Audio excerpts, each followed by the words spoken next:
Sir जो है हम ये चाहते हैं कि आपका जो संगठन बहुत पुराना है और इसमें आपका कार्यक्रम कैसे चलते हैं और कैसे आपने जो है योजना बनाई है, कैसे जनता तक का जो है अपनी आवाज़ पहुंचाते हो, हमें थोड़ा बताएं। ठीक है। देखिए, संगठन के जो विस्तार का मामला है वो हम सबसे महत्वपूर्ण इकाई ग्राम समिति को मानते हैं। हर ग्राम समिति में 50 लोगों की सदस्यता होती है, तो 7 पदाधिकारी हम बनाते हैं। उसमें एक अध्यक्ष होता है, एक मंत्री होता है और बाकी 5 लोग सदस्य रहते हैं। उसमें एक जैविक प्रमुख है, युवा प्रमुख है, एक महिला कोई एक्टिव है उसको महिला प्रमुख। ऐसे करके हमारी अधिकांश ग्राम समितियों में गठन है। उसके बाद ब्लॉक का गठन होता है। उसमें जो ब्लॉक में जितनी ग्राम समितियां हैं उसके 50% यानी उससे अधिक जब समिति का गठन हो जाता है ग्राम इकाई को, तो हम ब्लॉक का गठन होता है। उसमें 21 लोग रहते हैं। उसमें भी अध्यक्ष, मंत्री, उपाध्यक्ष, ये सभी प्रक्रियाएं चलती हैं। अब जिले का गठन भी इसी प्रकार होता है। जब जिले में हमारी 7 ब्लॉक हैं तो 7 में से अगर 4 ब्लॉक का हमारा गठन हो गया विधिवत, तो हम जिले का गठन चुनाव दृष्टि से कर लेते हैं। और उसके बाद निरंतर ऊपर ऐसी प्रक्रिया है संगठन की। पूरा हमारा ये संगठन पूरे देश के अंदर पिछले लगभग 45 सालों से काम कर रहा है। सन 1979 में 79 में इसका गठन कोटा में हुआ था, जिसके संस्थापक डॉक्टर दंडोपंत ठेंगड़ी जी थे, जिन्होंने पूरे देश का भ्रमण किया। भ्रमण करके ये सुनिश्चित किया कि देश के अंदर एक ऐसा संगठन चाहिए जो देश के लिए मूल रूप समस्याओं को उठाए और बिना किसी राजनीति से प्रेरित हो और राष्ट्रवादी हो। तो पहला जो सम्मेलन था राजस्थान कोटा में, वहाँ सम्मेलन हुआ। उसमें करीब 55-60 लोगों को इकट्ठा करके उन्होंने इसका गठन किया। तब से लगातार संगठन काम कर रहा है और किसानों का संगठन सबसे बड़ा संगठन और सबसे महत्वपूर्ण संगठन है, जो एक प्रांत में नहीं, एक जिले में नहीं, एक में नहीं, ये पूरे देश में काम करता है। सभी जगह इकाइयाँ हैं, ग्राम समिति से लेकर के केंद्रीय कार्यकारिणी तक है। हर प्रांत में गठन है, कन्याकुमारी से लेकर कश्मीर तक, कश्मीर से इधर आपका गोवा से लेकर के और इधर लास्ट तक सीमा तक, हर प्रांत, हर प्रदेश, हर जिले के तक गठन है। तो सर जो है आपका जो है कहना चाहते हैं कि जो है नीचे से लेकर ऊपर तक जो आपके जो है कार्यकर्ता किसानों से जुड़े हुए हैं, लोगों से जुड़े हुए हैं। जी। तो सर जो है आपकी जो बैठकें जो है गांव में भी होती हैं, ब्लॉकों में भी होती हैं और ज़िले में भी होती हैं। देखिए, ऐसा है, एक व्यवस्था है संगठन की। कम से कम महीने में 2 बार ग्राम समिति की गठित बैठक, जो हमारी ग्राम समिति गठित है 7 लोगों की, वो महीने में 2 बार बैठक करती है और गांव, जिस गांव की समिति है उस गांव की समीक्षा करती है। उस गांव में क्या आवश्यकताएं हैं, वहाँ की कैसे मार्ग हैं, परिक्रम मार्ग क्या है, और समय समय पर ग्राम समिति की आवाज़ को उठाते हैं ब्लॉक तक या इसके ऊपर तक। और उसके बाद ब्लॉक समिति, हमारी ब्लॉक समिति अपने ब्लॉक के स्तर से अपने जो भी काम है किसानों की समस्याओं को उठाकर वहाँ समाधान कराती है। और ज़िले की जो समस्याएं आती हैं पूरी हम लोग देखते हैं, ज़िले के लोग देखते हैं। जिला इकाई हैं और जिला इकाई में भी किस लोग हैं, उसमें एक दायित्व बढ़ जाता है जो कोषाध्यक्ष का है, नीचे इकाई में नहीं है। और ज़िले में भी बाकी वही व्यवस्था रहती है। ऐसे करके पूरे देश के अंदर पूरे प्रांत और प्रदेश की इकाई और उसके बाद देश की इकाई है और सभी लोग अपने स्तर से काम करते हैं। हमारी बैठकें, जो जिले की बैठक होती है वो भी कहीं किसी जगह होती है, कभी कहीं होती है। मल्हाता जिला है, जिला स्तर पर भी हम करते हैं, तहसीलों में भी करते हैं, ब्लॉकों पर भी करते हैं। और जैसे होता है बाकी किसानों की समस्याएं लेते हैं बैठक के माध्यम से, उनको उठाते हैं और समाधान कराते हैं। तो सर जो है आपका जो है कार्यक्रम जो है सही है, जो है लोगों से जो है, और जो है लोग जो है आपसे समस्याओं को लाते हैं, उनका समाधान करते हैं और जो है सरकार से अपनी बात पहुंचाते हैं। और समय समय पर आपने आंदोलन भी किए हैं जो है करते हैं। और अब आपका जो है संगठन जो है इस समय सही काम कर रहा है जो है, और सरकार अच्छी जो है किसानों के हित में काम करे, और उसके लिए आप जो है कोई और सुझाव देना चाहेंगे? देखिए, सरकार कोई भी हो, हमारी कोई सरकार नहीं होती, किसानों की सरकार कोई नहीं होती। जो किसानों के लिए काम करे वही सरकार हमारी है, पहली बात। दूसरी बात यह कि किसानों के हित के साथ साथ देश का हित भी देखना हमें आवश्यक है।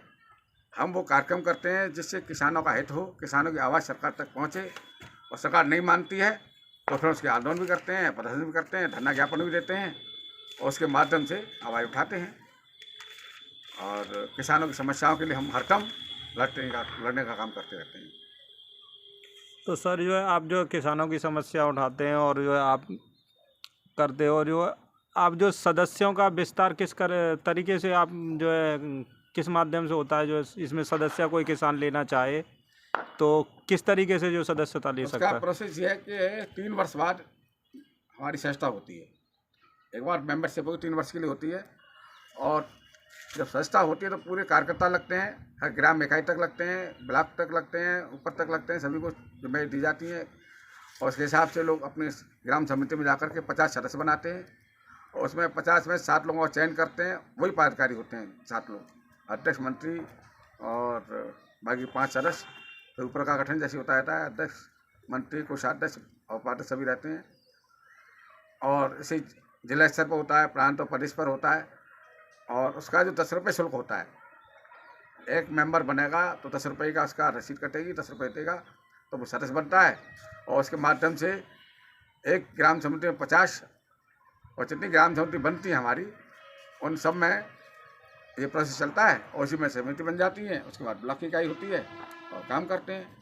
हमारा सीधा सिद्धांत है, जो किसानों के लिए काम करेगा, किसानों के हित में काम करेगा, मजदूर हित में काम करेगा, ये राष्ट्रीय कार्य है, ये देवतुल्य कार्य है और मान करके हम लोग करते हैं। क्योंकि किसान देश का अन्नदाता है। किसान अगर आहत हो जाएगा तो देश की व्यवस्था नहीं चलेगी। ये मान करके हम सरकारों से बात अपनी रखते हैं और मनवाते भी हैं।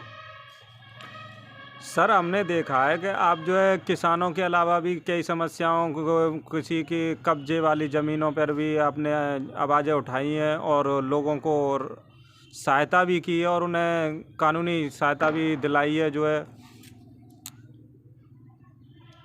देखिए ऐसा है, इसमें मैं कहना चाहूँगा कि अपराध कोई भी हो, चाहे भूमाफिया का हो, किसी की ज़मीन पर कब्जे का हो या किसी के यहाँ लूट डकैती अपहरण हत्या का हो, ये अपराध होता है। और ऐसा कोई व्यक्ति करता है, किसी की ज़मीन को हत्याता है, उसको हड़पने की कोशिश करता है, उस पर कब्जा करता है, ये गलत है। और तमाम मैटरों में हम लोगों ने, अभी कल परसों हाथरस में ही था एक तबेला, उसमें हमने आवाज़ उठाई और उसमें समस्या तक पहुँचे। कुछ समस्या समाधान नहीं हुआ, कुछ लोग अपने लेटे के आपस में कर लिया, उन्होंने समझौता, तो ठीक नहीं था। लेकिन उसके अलावा हमने तमाम मुद्दे उठाए हैं, आगे भी उठाते रहेंगे। आज करे सो कल, करे सो आज कर, आज करे सो अब, पर में परलय होगी, बहुत करेगा कब। ऐसा कोई समस्या आती लोग हमें अवगत कराएंगे तो हम जरूर समस्या उठाएंगे। पर एक बात रहेगी, लोग अपना सीधा समझौता कर लेते हैं, वहाँ में हाथ होना पड़ता है। जबकि कोई ऐसा समाधान भी करना है तो एक व्यवस्था से हो, एक माध्यम से हो, उनकी शिकायत जरूर करें लोग। कभी कभी क्या होता है, शासन प्रशासन नहीं सुनता है, क्योंकि माफिया जो होते हैं उनका बड़े लंबे हाथ होते हैं। पर सबका समाधान है, जब 10 लोग अच्छे खड़े हो जाते हैं तो समाधान सबका हो जाता है। और जब लोग इकट्ठे नहीं होते तो फिर दिक्कत आती है। कई मैटरों में हमने किया है, समस्याएं भी आई हैं, समाधान भी हुए हैं और कई का लोग अपने आप समझौते कर लिए ले दे करके, तो फिर वहाँ वो मामला रुक जाता है। हाँ तो सर जो आपने जो है कई मुद्दे उठाए और सफलता भी मिली है लोगों को, लेकिन लोग अभी इतने जागरूक नहीं है। लेकिन आपने जो है ज़मीनी स्तर पर काम करते हो और जो है आपके साथ इतना बड़ा पद होने के बावजूद भी लोगों से इस तरह से मिलना एक अच्छे नेता के लिए, नेता के रूप में दर्शाता है जो है। देखिए, मैं अब अपने को नेता नहीं मानता, मैं अपने को सेवक मानता हूँ। ईश्वर ने मुझे ऐसे समाज को काम करने का समय अवसर दिया है जो देश की मूल धरोहर है। किसान हो, मजदूर हो या जो भी है, बिना किसान और मजदूर के देश नहीं चल सकता। देश की सीमा पर जवान और देश के अंदर किसान, ये दोनों चीज़ें नहीं रहेंगी तो देश की सुरक्षा नहीं हो सकती। इसलिए इन सबका हमें सम्मान करना चाहिए, मजदूरों का सम्मान करना चाहिए, मजदूरों को पूरी मजदूरी उनको मिले, इसके लिए हम आवाज़ उठाते हैं। हम तो एक ही बात कहना चाहेंगे कि गलत गलत है, सही सही है, जिसका हक है उसको मिलना चाहिए। सर एक सवाल और पूछना चाहूँगा मैं, जो किसानों को जो न्यूनतम समर्थन मूल्य मिल रहा है, जो उसके संबंध में आपके संगठन ने कोई योजना बनाई है जो है सरकार के जो है अधिक मुआवजा दे, और जो है जिन लोगों को न्यूनतम समर्थन मूल्य नहीं मिल पा रहा है उनको मिले? देखिए, हम समय समय पर जब भी कोई फसल का बिक्री का समय आता है तो हम सरकार से आवाज़ उठाते हैं और उनसे उचित मूल्य यानी लागत का लाभकारी मूल्य दिलाने की बात हम हमेशा करते रहे हैं। और मैं अभी कहना चाहता हूं कि किसानों को लाभकारी मूल्य नहीं मिलेगा तो देश की व्यवस्था ठीक नहीं रहेगी, क्योंकि किसान पूरा शक्ति लगा करके सब कुछ अपना लगा करके अपनी फसल उगाता है, और फसल जब तक कट नहीं जाती, कट कर बिक नहीं जाती, तब तक उसको उसका लाभ नहीं मिल पाता। मान ली फसल पक गई, पकने के बाद अचानक बारिश हो जाए और भी कोई आपदा आ जाए तो फसल वहीं ख़राब हो जाती है, तो फिर उसका मूल्य नहीं मिल पाता।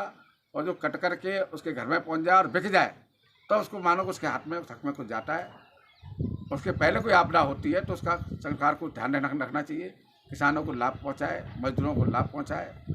हम उसको सबको किसान मानते हैं जो खेती से जुड़े हुए हैं, चाहे मजदूर हो, किसान हो, या छोटा किसान हो, बड़ा किसान हो, महिला किसान हो। लेकिन एक बात मैं कहना चाहूँगा, हमको चाहिए सभी किसान भाइयों को कि अपनी जो लागत है उसको कम करें। कम करने के उपाय क्या हो सकते हैं उसको अपनाएं। हम लोग मशीनी पर आधारित हो गए हैं, उससे नुकसान होता है, खेत की लागत बढ़ती जाती है। और यूरिया जो रासायनिक खाद का प्रयोग हम करते हैं उससे ज़मीन खराब हो रही है, और उसको अधिक न लगाएं, उसके साथ जैविक का प्रयोग करें। जैविक खाद से थोड़ा उसकी ज़मीन ठीक होगी और उसमें लाभ मिलेगा, और पैदावार में उनको ज़्यादा असर नहीं पड़ेगा और लाभकारी पैदावार होगी। मैंने बहुत लोगों से बात हुई है, काफ़ी किसान हमारे जैविक पद्धति से किसान करते हैं। हाथरस जिले में भी बहुत सारे लोग हैं, एटा जिले में भी, अन्य जिलों में भी हैं, जिससे मिलते हैं, सम्मानित भी करते हैं। जो जैविक पद्धति से खेती करता है वो किसान सम्मान के लायक है, क्योंकि जैविक से किया हुआ खेती, उसका जो अनाज है वो कभी किसी को नुकसान नहीं पहुंचाता, कोई बीमारी नहीं होती, और पूरा देश को हमें एक जिसे कहना चाहिए निरोगी बनाना चाहते हैं। तो जब भी होगा जब हम जैविक अपनाएंगे। अब मान लीजिए हम गेहूँ आटा खरीदते हैं 30 रुपये किलो का, और हमको अगर 35 का भी मिल जाए और जैविक मिल जाए उससे बड़ी कोई बात नहीं, पर हो गारंटी। क्योंकि पहले जब खेती करते थे तो लोग देसी खाद का प्रयोग करते थे, गोबर खाद का प्रयोग करते थे, तो रोग नहीं था। आज इतने रोग हैं, वो क्यों हैं? ब्लड प्रेशर है, थायराइड है, हार्ट की प्रॉब्लम है, और तमाम समस्याएं जो खड़ी हो रही हैं, एकदम ब्लॉक कार जाना है, ब्लॉकिंग होना है, ब्लॉकेज हो जाती है। ये सब खाद्य पदार्थों की वजह से हो रही है। सभी किसान भाइयों से अपील करेंगे, उपभोक्ताओं से भी, नागरिकों से भी, कि किसान जो फसल उगाता है उसको लाभकारी मूल्य दें, जिससे और अपने को निरोगी बनाएं। और कैसे भी जैविक पद्धति पर किसान आएगा तो तभी आएगा, उसको लाभकारी मूल्य मिलेगा। तो उसके लिए और किसान को भी चाहिए हम उसका लागत कम करें। पहले खेती बैलों से करते थे, पशुओं से करते थे, तो खेती सस्ती होती थी, और छोटी खेती का किसान तो कर ही सकता है। 10 बीघा ज़मीन है, 12 बीघा ज़मीन है, तो वो अपना, या 15 बीघा ज़मीन है, वो अपने हाथ से कर सकता है, बैलों से भी कर सकता है, भैंसों से भी कर सकता है। सारे लोग छोटे किसान मशीन पर आधारित न रहें। मशीनरी का युग है, ठीक है, होना भी चाहिए, लेकिन बड़ा किसान है वो करे, ठीक है। लेकिन छोटा किसान है, मान 20 बीघा ज़मीन है, 10 बीघा ज़मीन है, और उसने मशीनरी पर आधारित तो उतना लागत चली जाती है, तो उसकी लाभकारी मूल्य नहीं मिल पाता। वो जब मिलेगा कि वो स्वयं खेती में मेहनत करेगा तो लाभकारी मूल्य मिलेगा। सर, जो आप कह रहे हैं जैविक खेती करें किसान, और इसका मूल्य विदेशों में भी जो है, अब तो सरकार ने अब भौगोलिक संकेतक दिया है, और जो है जैविक कृषि के लागत भी कम आती है, और जो है उसको पौष्टिक होता है। सर, जो है आपका जो है क्षेत्र में आलू का क्षेत्र है, और आलू के लिए जाना जाता है, और आपने जो है आलू के लिए कोई यहाँ पे कोई ऐसा अनुसंधान के लिए केंद्र वगैरह के लिए कोई मांग की हो सरकार से? देखिए, सन 2014 में जब मैं जिले का अध्यक्ष था तो मैंने ये आवाज़ उठाई थी कि अलीगढ़ मंडल के अंदर, और मैं तो हाथरस जिले की बात कही थी, हाथरस जिले में एक अनुसंधान केंद्र की व्यवस्था हो। हम लोग मुख्यमंत्री तक गए, हमने वहाँ ज्ञापन दिया माननीय मुख्यमंत्री योगी आदित्यनाथ जी को। जब सरकार बनी थी पहली बार, उन्होंने हमारी बात को रखा और यहाँ जिलाधिकारी को भेजा। उसके बाद वो जो DHO ऑफिस है विभाग में आया, उसमें गमपाल जी थे DHO अपने यहाँ, बहुत अच्छे अधिकारी थे। उन्होंने हमें बुलाया, बुला करके वार्ता की बोले नहीं, ऐसा है कि आपने जो बहुत अच्छा विषय उठाया है और किसानों के आलू का क्षेत्र है, तो इससे किसानों को लाभ मिलेगा, यहाँ के लोगों को लाभ मिलेगा, यहाँ सारी चीज़ें, लेकिन उसके लिए ज़मीन उपलब्ध नहीं हो पा रही है। मैंने कहा ये कोई मेरा विषय नहीं है, ये विषय सरकार का है कि जहाँ भी ज़मीन खाली हो पूरे ज़िले के अंदर आप वहाँ बनाएं। ये आवश्यकता नहीं कि जहाँ कलेक्टर या भय अनुसंधान केंद्र हो। सिकंदराबाद रोड पर, सलेमपुर और आसपास काफ़ी ज़मीन खाली पड़ी है सरकार की, वहाँ बना सकती है। आगा रोड पर कहीं बना सकते हैं, जहाँ भी ज़मीन खाली मिलती है वहाँ देख करके। हमारा ऐसा नहीं केवल के एक ही स्थान तय किया हो हमने, तो उन्होंने प्रयास भी किया, लेकिन वो कैसे कारण करके वो नहीं हुआ। फिर आगरा वाले लोग उसको आगरा ले गए और आगरा वो केंद्र बन गया, खुल गया। अच्छा, आगरा बन गया। उसके लिए कितनी सर जमीन आवश्यक थी जो है बनाने के ये लिए? बताया गया उसमें के करीब 14-15 बीघे ज़मीन हमको चाहिए, जो वहाँ केंद्र का हम कर सकें। इसका जो भी होता है कार्यवाही, उसको बीज की उपलब्धता, आलू की क्वालिटी कौन सी, उनका जो मानक देख सकें, कितनी लागत आती है और कितना खर्चा आता है और कितनी ज़मीन में कितना इसकी पैदावार होती है, तो ये सारी चीज़ें हैं, उसका प्रोडक्शन की थी हम लोग। जो है और किसी जो है अब तो आलू का तो आगरा में खुल चुका है, और जो है किसी और के लिए जो है आपने अब प्रयास चल रहा हो आपका जो है? नहीं, हमने कहा है अलीगढ़ मंडल में खुला जाए, और अलीगढ़ मंडल ही क्यों, हाथरस जिले में खुला जाए, क्यों वो मंडल आगरा अलग लगता है, अपना अलीगढ़ मंडल अलग लगता है। उसमें अलीगढ़ मंडल हाथरस जिले में कमीशन करने की मांग की है हमने। अपने जो प्रदेश के जो जिसमें जल शक्ति मंत्री माननीय स्वतंत्र देव सिंह जी, हम उनके पास गए हैं, कई बार जाते हैं, तो हमने उनको इस बार लिख करके दिया है 2 महीने पहले कि आप यहाँ हाथरस के अंदर एक अनुसंधान केंद्र की मांगो, जिससे आलू का जो प्रोडक्शन किया जा सके और उसका प्रोसेस किया जा सके। प्रोसेस क्या है कि मान लो जो हम आलू का जो प्रोसेस है, चिप्स जो बनता है, तो वो अच्छी क्वालिटी का बने, जिससे लोगों को लाभ मिले और किसानों को भी लाभ मिले, और उसकी प्रोसेसिंग करके जो तरीका है, उसको आलू का रेट अच्छा मिले किसानों को, और बीज भी अच्छा मिले और नज़दीक मिले लोगों को। तो रखिए बात हम लोगों ने।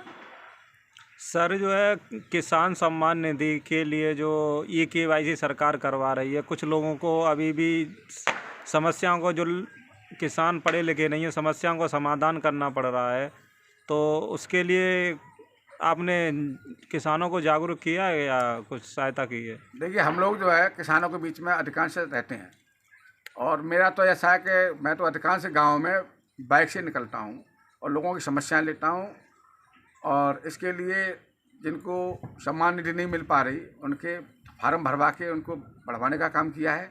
जिनको आ गई और फिर नहीं मिले, उसके लिए भी काम किया है। हमने पिछली बार सरकार बनी थी तब हमने इसके लिए आवाज़ उठाई थी। हमारी आवाज़ पर ज़िले के TM जो वर्तमान में हैं, और उन्होंने पहली बैठक में उस पर रखा था। मैंने कहा कि जिन किसानों को सम्मान निधि मिलती है और मिलने के बाद कट जाती है, आगे क्यों है, तो कहाँ कमी है, उसको देखकर समिति बनाई जाए, उसकी व्यवस्था की जाए। तो ब्लॉक स्तर पर जिलाधिकारी महोदय ने उसको उठाया, कार्यालय केंद्र खोले गए और उसके पॉइंट खोले गए, उन पर उसकी समस्याएं ली गई और समाधान किया। उसके बाद भी कुछ लोग रह गए, तो जा करके कर सकते हैं, अब भी वो चल रहा है। अब रही KYC का मकान, KYC या KCC की बात करना है आप, कौन सी करना है? KYC जो करवा रहे हैं जो है, KYC तो इसमें भी काम किया हम लोगों ने, आवाज़ को उठाया, वहाँ तक उसका लाभ मिलेगा लोगों को। सर जो है आपने जो बम्बे हैं, नहरें हैं, जहाँ पे जो किसानों को सिंचाई की समस्या रहती थी, बरसों से सूखे हुए थे, उसके लिए आपने ज्ञापन दिया था पिछले महीने, उस पर कुछ सरकार ने, प्रशासन ने कुछ कार्य किया उस पर? देखिए, हमने नहर बम्बों के लिए हम अक्सर आवाज़ उठाते रहते हैं, क्योंकि नहर बम्बों से जो सिंचाई है वो सस्ती पड़ती है। ट्यूबवेल और इससे महंगाई सिंचाई महंगी पड़ती है। तो जितने भी नहर बम्बे हैं, हमने हमेशा आवाज़ उठाई है अपने लंबे समय से कि नहर बम्बे जिनमें पानी नहीं आता उनमें सब में पानी छोड़ा जाए। जिन बम्बों में 20 साल से पानी नहीं आया उनमें पानी छोड़ा जाए। क्या समस्या है उसका निदान किया जाए। हमने जिले के स्तर पर भी, प्रदेश के स्तर पर भी सरकारों से मांग करते रहे, मंत्रियों से मांग करते रहे, मुख्यमंत्री से भी मांग करते रहे, और कई बम्बों में पानी आया भी है।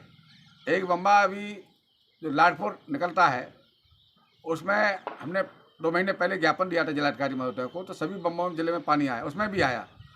तो गंगचौली के प्रधान गौरव से उनका फ़ोन आया हमारे पास कि भाई साहब आपने इस मांग की है। मैंने हाँ की है।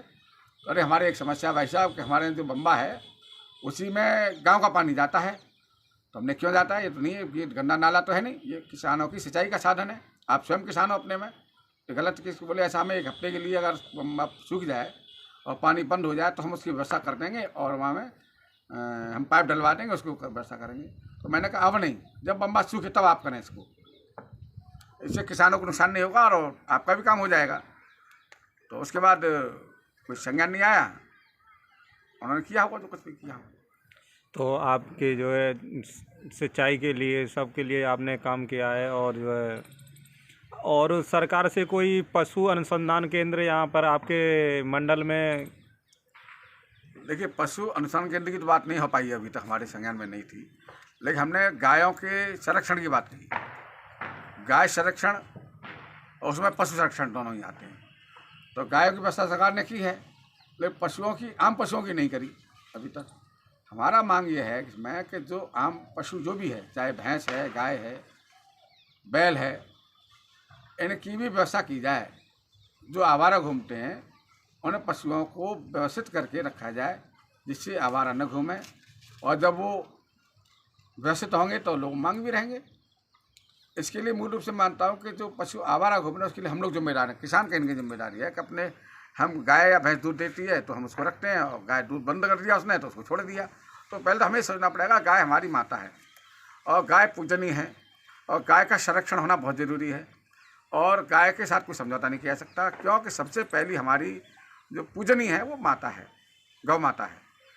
माँ से भी अधिक गौ माता का महत्व है, और ये धर्मशास्त्रों में भी ये सारी चीज़ है। तो जो भी भाई ऐसा करते हैं वैसा न करें, उनसे हाथ जोड़कर प्रार्थना है कि गायों का संरक्षण करें, उनको पालें और अपने खूंटे पर बांध के रखें।